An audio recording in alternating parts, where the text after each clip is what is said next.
ברוכים הבאים לחדשות הטבעונות, התוכנית שבה המיקרופון בידיים שלנו. היום בחדשות הטבעונות נדבר על הקונגרס הטבעוני הראשון, נזכור את פעולות המחאה של 269 והחזית לשחרור בעלי חיים, נארח את התזונאית כרם אביטל ונתמוגג ביחד מחמה מיגדי. מתחילים.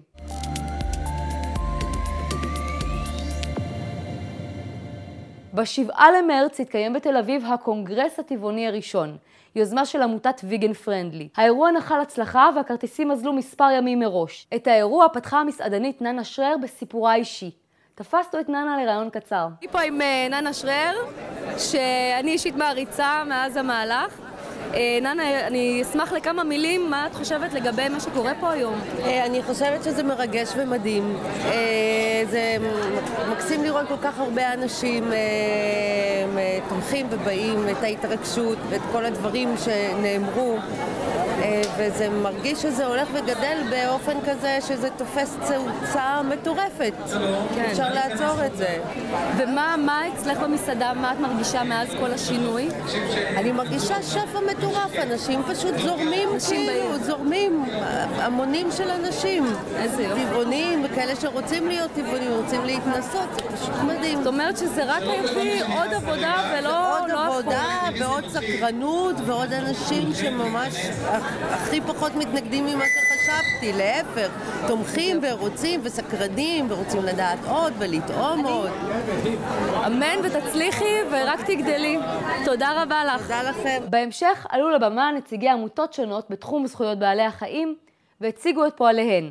במרכזו של הקונגרס התקיים פאנל אקטיביסטים בהנחיית גדי סוכניק הטבעוני הטרי. אין כמעט אדם שמטרח באמת לקרוא או לראות את המראות של בעלי חיים נשחטים ונקטלים בטכניקות שישנן היום והיו בעצם תמיד. אין כמעט אדם שלא יראה את זה ויפסיק לאכול לפחות זמנית בשר.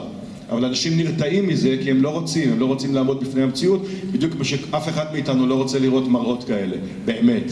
מעדיף להתחמק מהם, וכשגרי נותן מופעי אימים אגרסיביים מדי, שאני באדם, אבל האנשים שהם לא רוצים לראות אותם, זה נותן תירוץ בשביל להירתע ולחמוק מהנושא.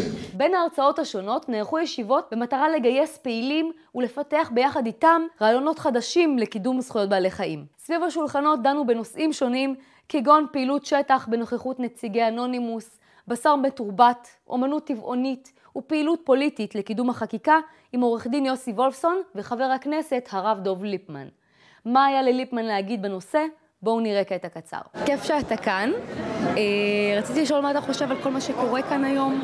זה כיף עבורי וגם חשוב עבורי לראות את הכמויות של אנשים שרצו להגיע לקונגרס. זה חשוב כי אנחנו כמקבלי החלטות לפעמים מנותקים ממה שקורה בשטח. אני קראתי השבוע ש30,000 ישראלים קיבלו על עצמם את הביט לזמן בימי שלו בשר. זה כבר מראה שיש כיוון. יש שינוי ויש כיוון. ואני גם חלק מהכיוון. אני עוד לא הגעתי לזה, אבל אני אתה בדרך לשם? אם כבר באמת אתה העלית את זה? אני יכול להגיד עכשיו שאני בדרך. לא צריכים את זה. זה הנקודה. לא צריכים את זה. למה חייבים לעשות את זה? אני חושב שכל אחד רוצה להיות בעל חמלה. ולכן אני רוצה להוביל את זה ככל שאני יכול. גם כמה חוקים לצער בעלי חיים. יש לנו את החוק לאסור המתת הכלבים הבריאים שעושים עכשיו, ובמקביל את הניכור, הסירוס וזה. אנחנו מדברים על זה. גם הנושא של כבד אווז, אנחנו לא ויתרנו, ואנחנו, זה מאבק, זה משהו בינלאומי, זה לא פשוט, אבל אני באמת מוביל את זה, והפרוות אנחנו ננסה לקדם עכשיו. מה עם העברת החוק של צער בעלי חיים מידי משרד החקלאות? אז זה הדבר הכי חשוב. אני חייב להגיד, אני אשים את כל החוקים בצד.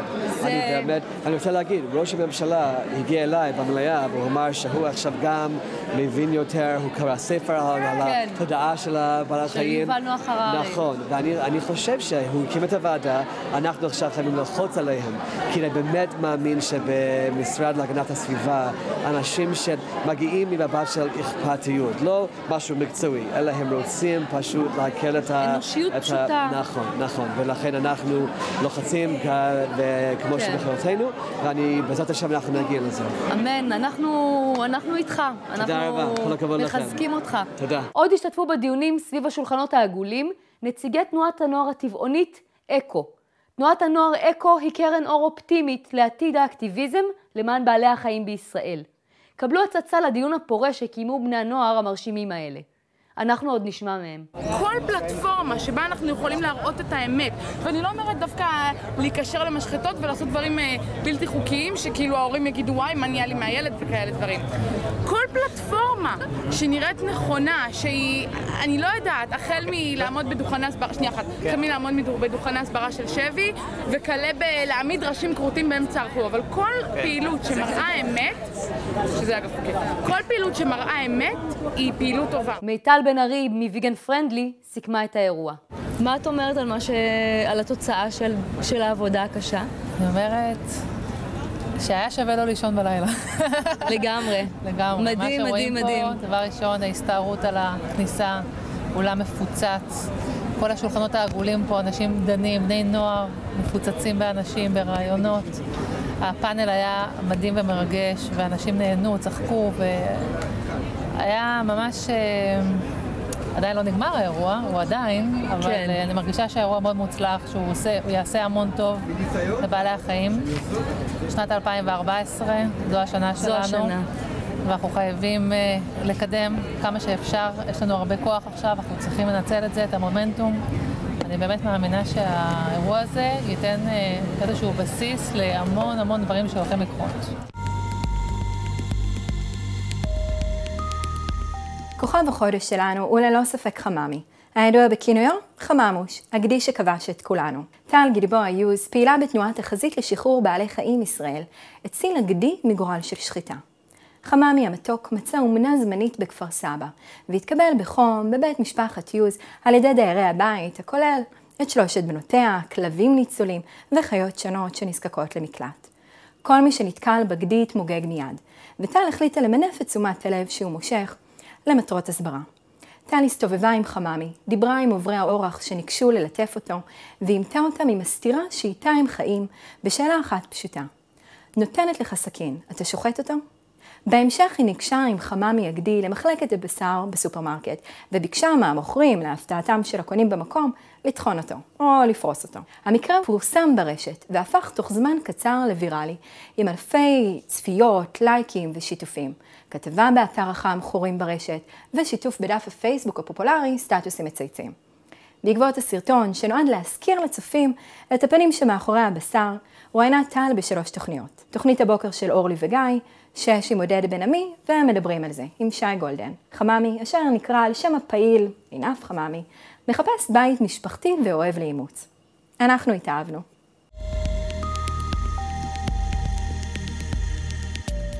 לפני כשנה התעוררה ישראל לבוקר חדש. ראשי בקר הוצבו ב3 מזרקות שונות שממיהן נצבעו באדום. בדיעבד נראה שזו הייתה יריית הפתיחה לרצף של פעולות ישירות שנמשך עד היום. ביום השנה למיצג המדובר, פעילי החזית לשחרור בעלי חיים צבעו באדום את 100 מזרקות במספר ערים בארץ. לצד המיצג נכתבו כתובות כגון אדם זורם כמו מים בבית המטבחיים. דיווחים על הפעילות הגיעו לדף הפייסבוק חדשות בזמן אמת. באותו הלילה ממש פרצו פעילי 269 לבמת טקס מלכת היופי של ישראל שנערך בחיפה. ברגע ההכרזה על הזוכה בתחרות עלו הפעילים לבמה, הניפו שלטים והשמיעו במערכת הכריזה צווחות כאב של בעלי חיים כמחאה על המדיניות הפוגענית של עיריית חיפה כלפי בעלי החיים בתחום שיפוטה. הפעילות זכתה לסיקור אוהד באתר אלטרנטיבי הכל שקרים. באתר וואלה לעומתם לא טרחו לברר מה הייתה מטרת המחאה, והפעילים השלימו את מלאכתם הנאמנה בטוקבקים שלא השאירו מקום לספק. עוד דוגמה לכך שאקטיביזם זה לא רק בתל אביב. נמצאת איתנו היום כרם אביטל, תזונאית טבעונית, הפועלת עם עמותת אנונימוס. שלום כרם. אהלן. בואי ספרי לנו על עצמך, מה זה בעצם אומר להיות תזונאית של עמותת אנונימוס. אני טבעונית 11 שנה. הלכתי ללמוד תזונה בשביל לסייע לטבעונים מתחילים, ככה לתת להם איזושהי עזרה ראשונית. אני עושה את זה באמת דרך עמותת אנונימוס, אני נותנת להם גם ייעוצים אישיים, גם מענה לשאלות שעולות בפייסבוק או במיילים. וגם כתיבה עבור אתר הצמחונות והטבעונות הישראלי של עמותת אנונימוס. אני עושה באמת ייעוץ אישי לטבעונים מתחילים דרך עמותת אנונימוס, איזשהו ייעוץ מסובסד לטבעונים שמתחילים את דרכם באורח חיים הזה. מי המטופלים שלך? מה מאפיין אותם?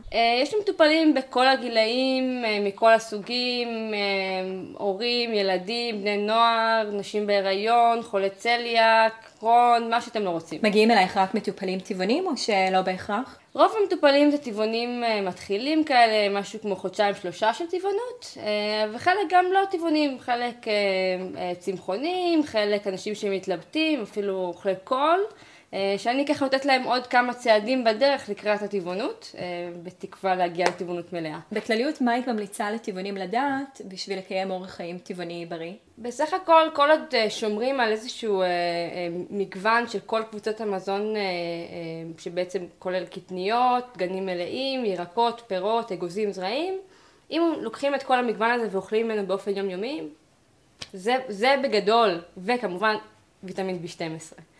זה בצד. ידוע לך כמה עוד תזונאים טבעונים יש? בעבר לא היו הרבה, אבל בשנתיים האחרונות כחלק מהגל הטבעונות ששוטף את ארצנו, אז כיום יש כבר משהו כמו 15-20 דיאטניות טבעוניות, שברובן גם נמצאות כחלק מאיזושהי קבוצה שנקראת פורום צמחונות וטבעונות של עמותת עתיד, זאת עמותה של הדיאטנים באופן כללי בישראל.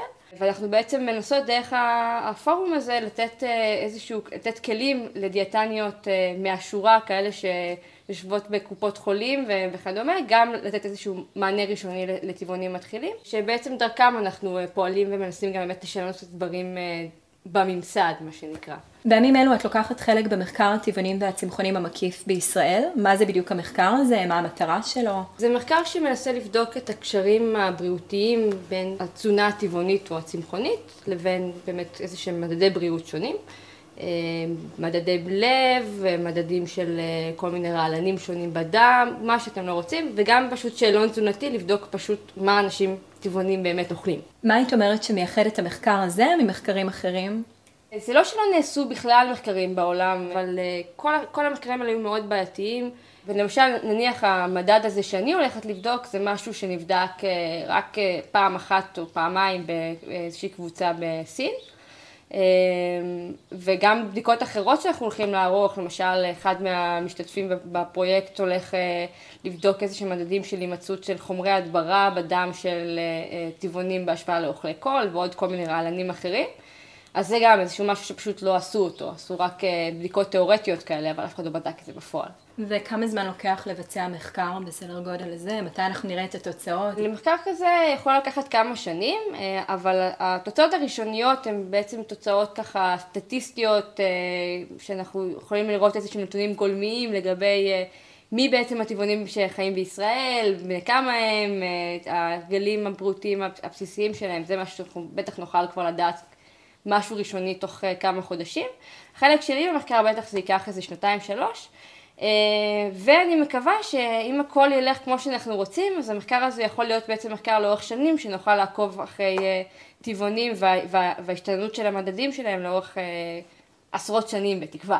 מה יכולות להיות ההשלכות מתוצאות של מחקר כזה? התקווה שלי בתור התחלה זה שטבעונות תחשב כעוד איזושהי אופציה טיפולית, עבור אנשים, למשל, אנשים שנמצאים בסיכון גבוה לסוכרת או למחלות לב, שיתנו את הטבעונות כאופציה טיפולית רלוונטית ואפשרית עבור אנשים כאלה.